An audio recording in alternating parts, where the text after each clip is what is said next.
अस्सलाम वालेकुम वरहमतुल्लाहि वबरकातुहू।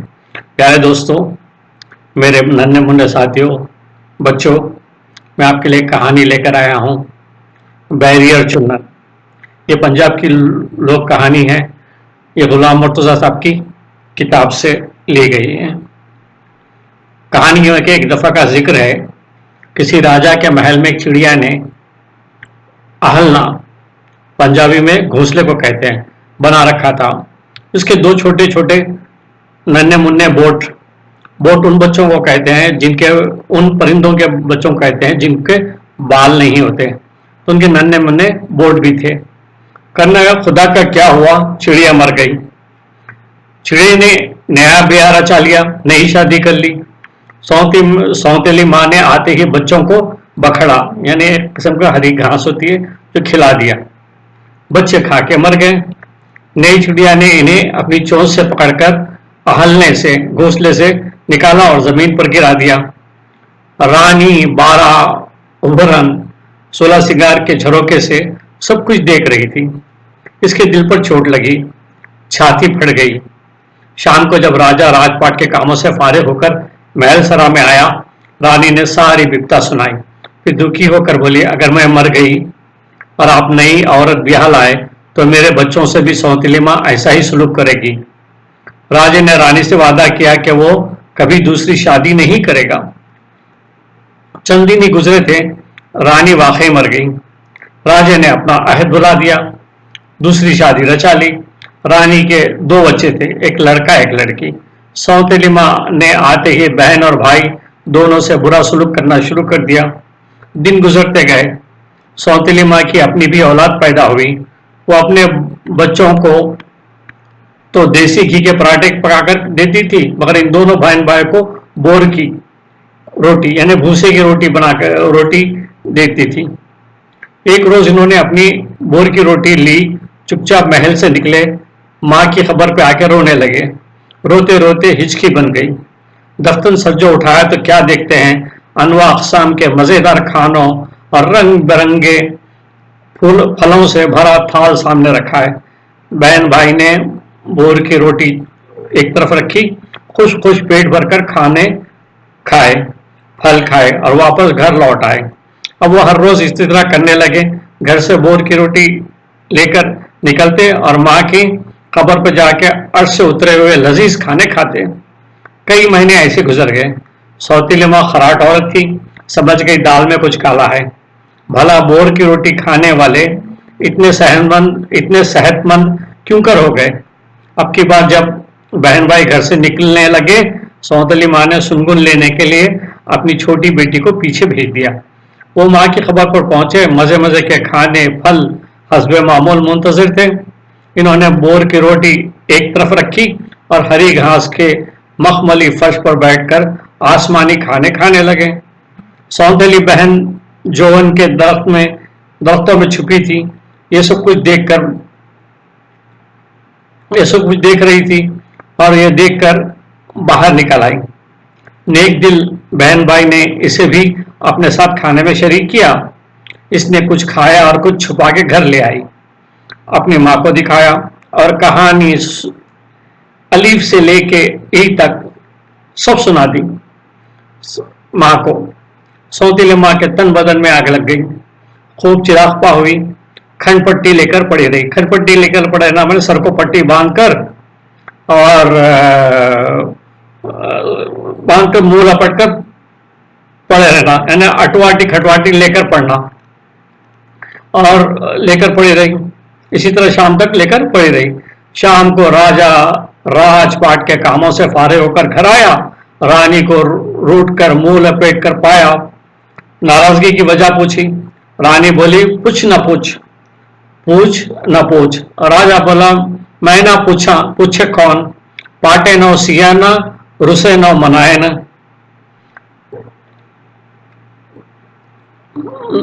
मनाए ना, ते गल कीवे बने। मैं ना पूछूं तो पूछे कौन। मैं ना पूछा पूछे कौन, मैं ना पूछूं पूछे कौन। पाटे नो सिए ना, फटे को कौन सिए। और रुसे नो मनाए ना, जो रूठे को कौन मनाए ना। रूठे को मनाए ना तो बात कैसे बने। मैं ना पूछूं पूछे कौन, फटे को सिए ना रूठे को मनाए ना तो बात कैसे बने। रानी दिल की बात ज़बां पे ले आई, कहने लगी पहले रानी के दोनों बच्चों को कत्ल करवा दो। त्रिया हट के आगे राजे की पेश न गई। नारी सवाद ने पतराना यानी बाप की शफकत को जेर कर लिया। माँ मित्राई ते पियो खसाई, इसके माने हैं माँ अगर सौतेली तो बाप खसाई बन जाता है। यानी जब माँ सौतेली हो तो बाप भी उसके कहे में आकर अपनी सगी औलाद से अच्छा सलूक नहीं करता और उनके साथ बुरा सलूक करता है माँ के कहने पर। राजे ने चंद दिन बाद दोनों बहन भाई को मरवा दिया। उनकी खून अलग लाशों को पाए बाग में दफन करवा दिया। जालिम रानी के कलेजे में ठंडक पड़ गई। कुछ रोज गुजरे, जिस जगह दोनों को दफन किए थे वहां पे पेड़ उग गए। दिन इसी तरह दिन गुजरते गए, दोनों दरख्त बड़े हो गए। बेरी बेरों से लद गई और चुन्नन की लकड़ी महकने लगी। बेरी माने बेर का झाड़ और चुन्नन के लकड़ी में, चुन्नन का झाड़ माने चंदन का पेड़। एक दिन संदिल रानी की बेटी राजकुमारी अपने 60 सहेलियों के साथ शाही बाग की सैर को गई। राजकुमारी उसकी सहेलियों ने जब बेरी पर सुर काटे यानी पके हुए बेर लगे देखे तो इन्हें तोड़ने के लिए ठेम ठेम माने पंजाबी में रोड़े को बोलते हैं, मारी, ठेम मारी। दफ्तन चुन्नन बोल उठा, सुन बीबी बेरिए, सुन बीबी बेरी। बेरी ने जवाब दिया, हाँ वीरा चुन्नन, हाँ भाई चंदन। चुन्नन बोला, बापू राजे दी लड़की तीनों तोड़ सटेगी। बापू राजे की लड़की तुझे तोड़ डालेगी। बेरी से आवाज आई, ना तोड़ बहना, ना तोड़ बहन, ना छेड़ मित्रिये, ना छेड़ सौतेली। मित्री आंखा तेनू मार सटेगी। सौतेली माँ मैं कहती हूं तुझे मार डालेगी। इनके दुपट्टे और जूतियां भी वहीं रह गई। राजकुमारी और उसकी सहेलियां ये आवाजें सुनते ही भाग खड़ी हुई। राजकुमारी हाँफती कांपती हुई खौफ से घर पहुंची। जब सांस बहाल हुआ, सारी विपदा कह सुनाई। ये भी कहा बाग में कोई भारी बला रहती है। भाई ने सुना तो अगले रोज अपने दोस्तों को साथ लेकर तलवारों, नेजों और तीर कमानों से मुसल्ला होकर पाए बाग में आया। बेरी पे लाल लाल काठे बेर लगे देखे तो जी ललचाया। जो ही ठेम रोड़ा मारी, चुन्नन बोल उठा, सुन बीबी बेरी है, सुन बीबी बेरी। बेरी ने जवाब दिया, हाँ वीरा चुन्नन, हाँ भाई चंदन। चुन्नन बोला, बापू राजे का लड़का तेनू तोड़ सटेगा। बापू राजे का लड़का तुझे तोड़ डालेगा। बेरी से आवाज आई, ना तोड़ भरवा, ना तोड़ भाई, ना छेड़ मित्रिया, ना छेड़ सौतेली। मित्री आंखा तेनू मार सटेगी। सौतेली माँ मैं कहती हूं तुझे मार डालेगी। उनकी तलवारें, नेजे, तीर कमान और जूते बाग ही में रह गए। राजकुमार उसके दोस्तों के ने यह आवाज सुनकर ऐसी दौड़ लगाई कि दोबारा पीछे मुड़कर न देखा। घर पहुंचे तो सांप चढ़ा हुआ था। गर्ज इन्होंने भी तस्दीक की कि वाकई बाग में कोई भारी बला रहती है। अगले रोज रानी खुद दासियों को साथ लेकर सारे मामले की तहकीक करने के लिए शाही बाग में गई। जैसे ही रानी ने लाल सुर्ख काठे बेर तोड़ने के लिए बेरी को ठेम रोड़ा मारी, चुन्नन बोल उठा, सुन बेबी बेरी है, सुन बेबी बेरी। बेरी ने जवाब दिया, हाँ वीरा चुन्नन, हाँ भाई चंदन। चुन्नन बोला, बापू राजे दी रानी तेनू तोड़ सटेगी। बापू राजे की रानी तुझे तोड़ डालेगी। बेरी से आवाज आई, ना तोड़ माई, ना तोड़ माँ, ना छेड़ मित्रिये, ना छेड़ सौतेली। बाबुल आखा तेनू मार सटेगा, यानी बाबुल माने बाप, मैं कहती हूं तुझे मार डालेगा। रानी चतुर थी, बारह पतना दी तारो, यानी बाराघाट का पानी पी हुई थी, चालाक थी और ताड़ गई। जान गई, डर के भाग तो पड़ी, लेकिन भागते भागते ये पता जरूर लगा लिया कि आवाजें कहां से आ रही हैं। जल्दी ही बात की तह तक गई। रानी महल वापस आई, खन पट्टी लेकर पड़ी रही, यानी फिर सर को पट्टी बांधी और ओढ़ लपट कर पलंग पर पड़ी गई। शाम तक, शाम को राजा राजपाट के कामों से फारिग होकर आया, रानी को रूट कर मुंह लपेट कर पड़े पाया। नाराजगी की वजह पूछी। रानी बोली, पूछ ना पूछ, यानी पूछ ना पूछ। राजा बोला, मैं ना पूछा पूछे कौन? राजा बोला, मैं ना पूछूं तो पूछे कौन? पाटे नो सिए ना, रुसे नो मनाए ना। फटे को सिए ना, रूठे के मनाए ना, ते गल कीवें बने, यानी बात कैसे बने?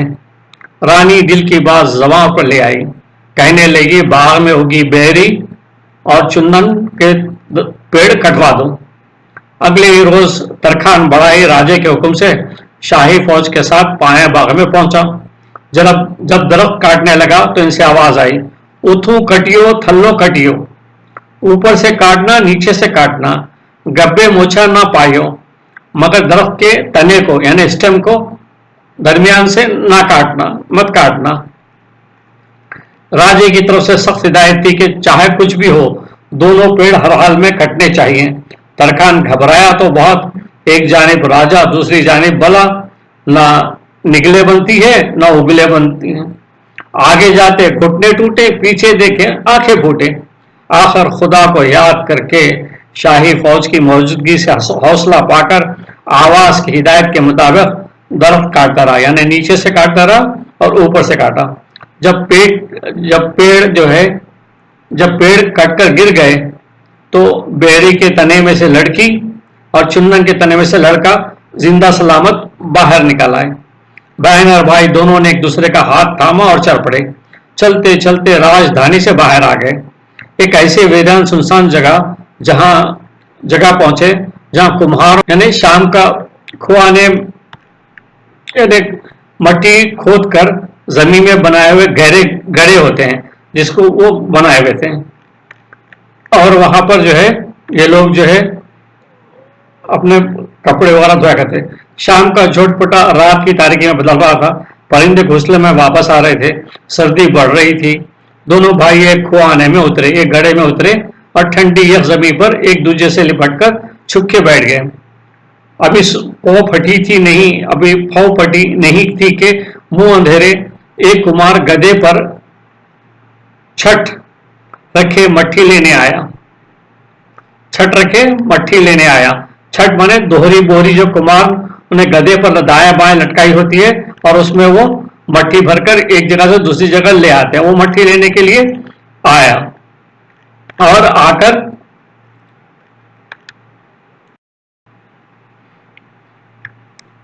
मुंह अंधेरे जो है कुमार गधे पर छठ यानी दो तरफ जो है बैग्स होते हैं वो लेकर आया, ताकि मट्टी उसमें मट्टी रखकर ले जाते हैं और दूसरी जगह पहुंचाते हैं। खुआने में कुछ देखकर डर गया, गड्ढे में देखकर डर गया। एक तरफ बैठकर सुबह का इंतजार करने लगा।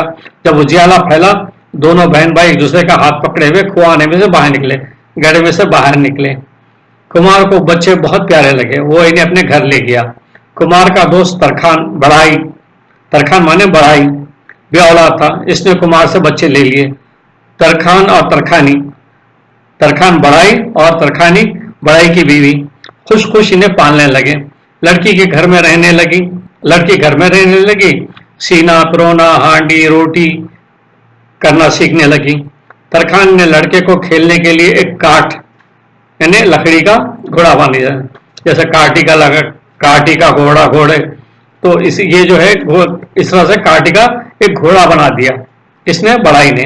वो हर रोज लकड़ी के घोड़े पर सवार होता और इस शाही बाग के करीब वाक़ कुएं पर ले जाता। वहां लोग सन की बनी लज कहते हैं पंजाबी में रस्सी को, की मदद से कुएं में से डोल लटका के पानी निकाल रहे होते थे। लड़का घोड़े का मुंह पानी में डाल के कहता है, काट के घोड़े पानी पी ले, काट के घोड़े पानी पी ले। एक दिन राजकुमारी अपनी सहेलियों के साथ कुएं पे पानी भरने आई। लड़का भी अपना काठ का घोड़ा लिए कुएं पर पहुंचा। घोड़े का मुंह पानी में डाल के बोला, काठ के घोड़े पानी पी ले, काठ के घोड़े पानी पी ले, काठ के घोड़े पानी पी ले। राजकुमारी बोली, तरखान के लड़के, कभी काठ के घोड़े भी पानी पीते हैं? लड़का बोला, कभी राजे की बेटियां भी कुएं पे पानी भरने आती हैं? राजकुमारी गुस्से से लाल पीली हो गई। इसने लड़के का घोड़ा उठाया और जोर से जमीन पर मारकर तोड़ डाला। लड़के ने राजकुमारी का घड़ा तोड़ दिया। राजकुमारी ने रोड़ा उठाकर लड़के की बाईं आंख पर दे मारा। ढेले से खून बहने लगा। आंख का दिया बुझ गया। आंख अंधा हो गया, एक काना हो गया, एक आंख से दिखाई देना बंद हो गया। लड़के ने कपड़ा आंख पर बांधा, काट के टूटे हुए घोड़े को उठाया और घर आ गया। तरखान ने पूछा तो कह दिया आंख आई है, मगर बहन को सच्ची बात बता दी। बहन खूब रोई। दिन पर दिन गुजरते गए। लड़का हर वक्त आंख पर पट्टी बांधे रखता। मिस्र मशहूर है, धई धड़कते पुत्र अंब। तो बहन पे जवानी आई, जैसे ब्यास में सैलाब। जिस्म जैसे गोंदनी का दरख्त, होठ जैसे करेर के सुर्ख फूल, आंखें जैसे रावी का नीला पानी, बाहें जैसे सफेद मखनी। तरखान ने सोचा लड़की के हाथ पीले कर देने चाहिए, सो अच्छा सा बर देखकर रिश्ता तय कर दिया। दिन रख लिए गए। शादी का दिन मुकर्रर हो गया। शादी में 5 दिन थे जब लड़की को मायूं बिठाया गया। अगले दिन गांव की लड़कियों ने ढोलक पे गीत गाने का आगाज किया। तीसरे दिन पुरोह ने यानी मेहमान आने शुरू हुए। मेहमानों को माह यानी माश की दाल की रोटी दी गई। शादी में एक दिन बाकी था। लड़की को मेहंदी लगाई गई। अगले रोज धूम धड़के से जनेत यानी बारात आई। खाजी ने निकाह पढ़ाया। 3 दिन बारात ने लड़की वालों के यहाँ क़याम किया। पहले रोज रात को इन्होंने गुड़ चावल खाए। दूसरे दिन दोपहर को गोश्त रोटी, साथ जर्दा यानी जर्दा मैंने चावल का मीठा, और रात को फक्त गोश्त रोटी खाई। तीसरे दिन उबले हुए चावल, ऊपर देसी खंड। तीसरे दिन उबले हुए चावल, उस पर देसी खंड, खंड माने शक्कर के साथ देसी घी डाला हुआ खाया। ये रोटी खिलाकर जनज बारात को सद कर दिया गया। दुल्हन को जहेज में एक पेटी बड़ा संदूक, एक पलंग, 3 जोड़े, 7 या 11 भांडे बर्तन मिले और बल्ले बल्ले वाह वाह हो गई। बारात रवाना हुई। दुल्हन डोले में बैठी थी। जैसे 4 माछी, माछी जो है कोहार को कहते हैं, जो डोली उठाते हैं, पंजाबी में माछी कहते हैं, उठाए हुए थे, 2 आगे से और 2 पीछे से।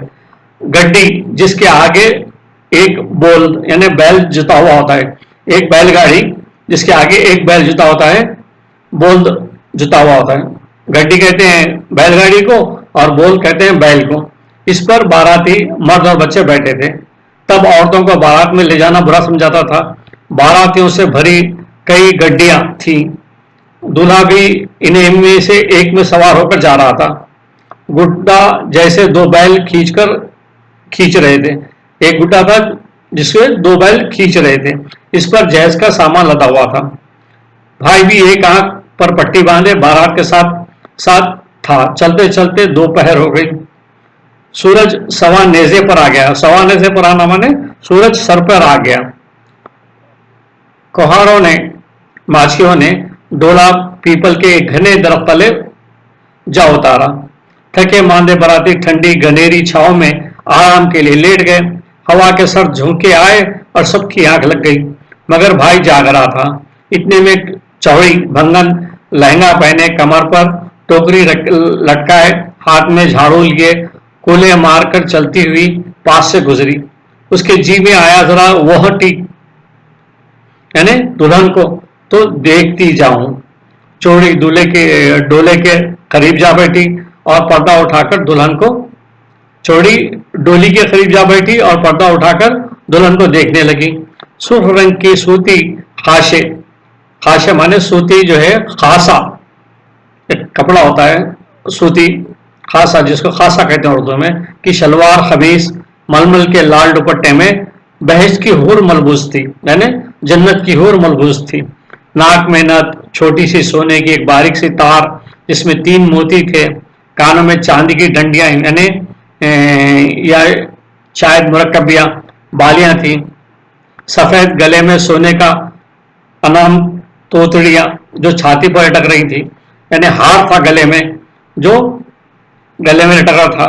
सिक्कों की शक्ल के 3 तोतड़ियां दाएं और 3 तोतड़ियां बाएं थी, यानी 3-3 जो है वो बने हुए थे सिक्के की शक्ल के गोल गोल। और यानी दरमियान में पान के पत्ते जैसा अनाम था, यानी जो हार के बीच में पान के पत्ते का मतलब मुतवसत तबके में सिर्फ यही एक सोने का जेवर जो दुल्हन को मिलता था। सर के आयन दरमियान में चांदी की टूठी माने क्या बोल सकते कि जो है वो बालों के बीच में जो लगाते हैं उसको बिंदिया थी। ऊपर को उठी हुई बेटी टूटी डालने की बहुत कम लोगों में हिम्मत थी। मेढ़ों में पुरे हुए चांदी के फूल, यानी कलाइयों में चांदी की 2 चूड़ियां, चूड़ियों से आगे चांदी का एक कड़ा, यानी हाथों में चूड़ियां थी चांदी की, उसके में एक कड़ा था। एक उंगली जितना चौड़े कड़े से आगे परिबंध, यानी एक चौड़ा सा जो है परिबंध था जो बाहों में यानी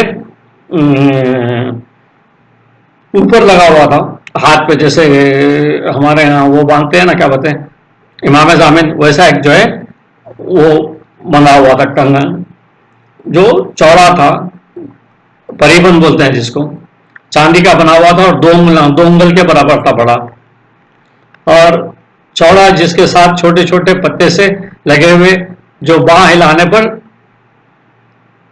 छांटते थे, यानी वो उसके अंदर छोटे से जो है वो बने हुए थे पत्ते जो अगर आप हाथ हिलाए तो जो है वो आवाज देते थे। सफेद उंगलियों में चांदी की एक अंगूठी, गोरे पैरों में चांदी की पड़िया माने पाजेब, 2 उंगला चौड़ी, जहां पटरी खोलने के लिए कलफ, यानी कलफ माने जो स्क्रू होता है खोलने के लिए, वो लगा हुआ था पाजेब में। वहीं 5-6 बोर यानी घुंघरू भी लगे हुए थे जो दुल्हन के चलने पर खड़कते बजते थे, या फिर शायद सगले माने पाजेब थे। चांदी के बने हुए सारे के सारे घुंघरू उसे भरे हुए थे, अरे पाजेब में सारे के सारे घुंघरू भरे हुए थे जो चलने से आवाज करते थे। चौड़ी जो भंगन थी, चौड़ी जिसको पंजाबी में कहते हैं, कि आंखें खुली की खुली देखी। सोने चांदी के गहने पात में लदी दुल्हन देखकर भंगन का दिल बेईमान हो गया। उधर दुल्हन जो भाई के सोचों में डूबी हुई थी, कहने लगी, नी मेरी गुल सुने, इन्हें मेरी बात सुने, मेरे वीरों एक आंख तो दिखाई ना दे ने देंदा, यानी मेरे भाई को एक आंख में दिखाई नहीं देता, जो तेनों के हुए जे इलाज बारे बता होए, जैसे कि तेरे पास कोई इलाज तेरे को पता है तो बता दे। जे दे नाल मेरी विधि एक ठीक हो जावे, यानी मेरे भाई की एक आंख ठीक हो जाए। तेरे रब दे वास्ते मैनू दस, तो रब के वास्ते ये मुझे बता। उसका उर्दू का तर्जुमा यह है, मेरी बात सुनना, मेरे भाई को एक आंख दिखाई नहीं देता, अगर तुम्हें किसी ऐसे इलाज के बारे में पता हो जिससे मेरे भाई की आंख ठीक हो जावे तो खुदा के लिए मुझे बता दो। चौड़ी के हाथ बहन की कमजोरी आ गई, थोड़ी पे उंगली रख के आंख मटका मटका के बोली, हाय मैं मर गई, नी इड़िए फिक्र ना कर,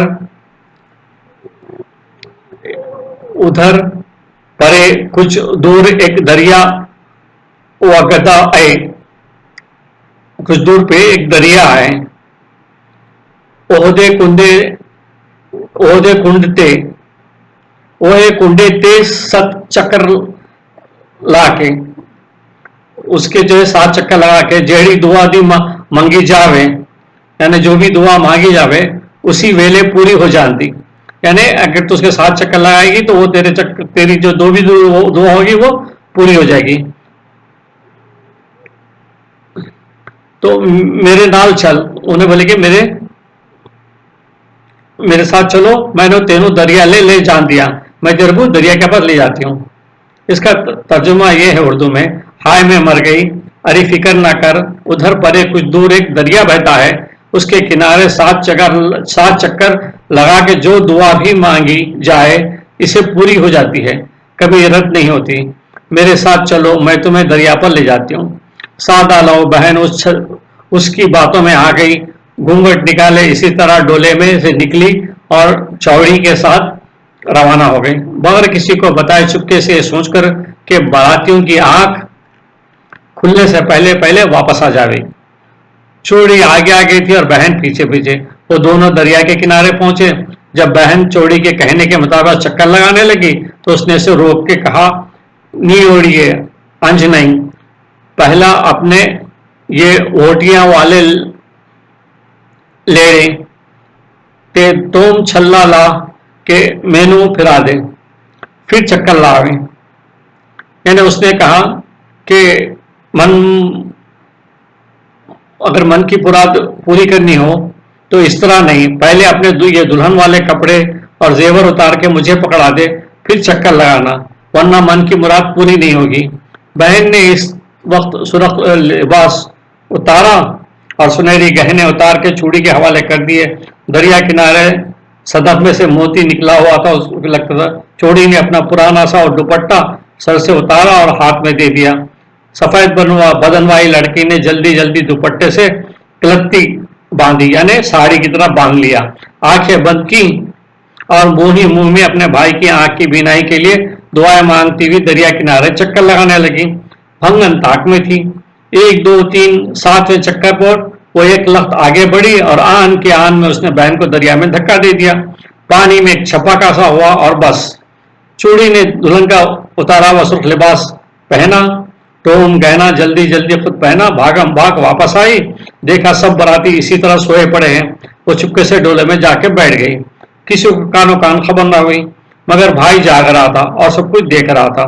इतने में पीपल की डाल पर एक कौवा आ बैठा और पुकार पुकार कर कहने लगा, जो कोई सुंदा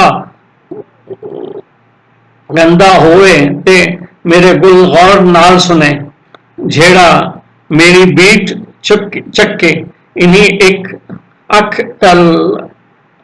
तला देगा, अख तला देगा, उसी वेले सजा खा जावे, सजा खा हो जावेगा। उसने क्या बोला, मेरी जो है गल गौर नाल सुने, यानी मेरी अगर कोई सुनता है तो मेरी बात गौर से सुने। जो कोई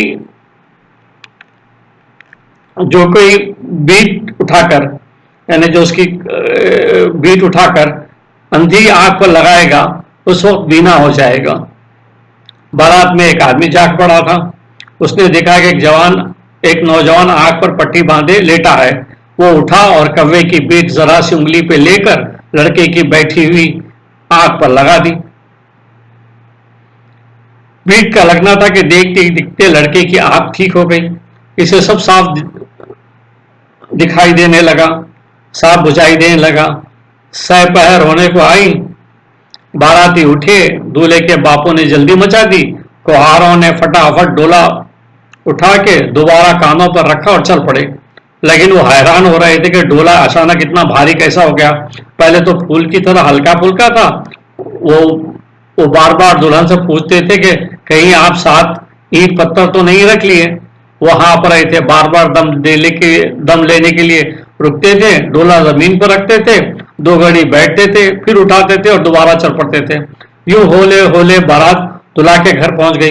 अब भाई ने वावेला किया, दुहाई दी, सबको हकीकत बताई। जो ही लोगों ने आगे बढ़कर डोले का पर्दा उठाया, क्या देखते हैं कि अंदर चांद से चेहरे और मुतनासिब बदन वाली दूध जैसी गोरी चट्टी दुल्हन की जगह काली कलोटी, उल्टा तवा, काली बला, हट्टी कट्टी, मोटी ताजी मुस्टंडी चौड़ी दुल्हन का सुर्ख लिबास और सोने चांदी के गहने पहने बैठी है। लोगों ने इसे खींचकर डोले से बाहर निकाला। भंगन ने मारे खौफ के आपके चौड़ी ने, यानी भंगन ने मारे खौफ के कांपते कांपते सब कुछ बता दिया।